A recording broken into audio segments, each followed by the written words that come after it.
Sziasztok! Az első videónk második részét látjátok. Késő délután értünk oda a Szemesre, ezért már csak a napnyugtát láttuk, de ez is nagyon csodálatos volt. Másnap Szemesről átbicikliztünk Földvárra. Az odafelé úton megálltunk Balatonöszödnél és Szárszón is, ahol az első drónos videón készült. Földváron megnéztük a kikötőt, majd felsétáltunk a Kálta sétányon, és megnéztük a hajózás történeti látogatóközpontot is. Onnan csodálatos panoráma nyílt elénk. Hogyha ott jártok, a Balatonföldvári selfie táblát ne hagyjátok ki, hiszen nagyon jó selfie tudnak ott készülni.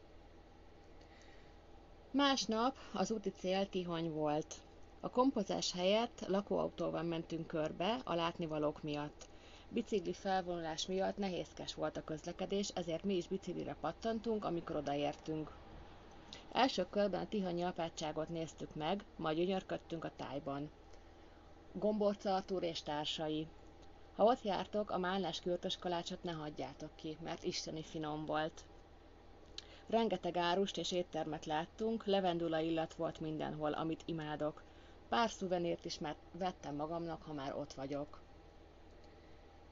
Remélem tetszett a videó, és remélem, hogy legközelebb is velünk tartotok. Ha esetleg lenne valami kérdésetek, nyugodtan írjatok a hozzászólásokba.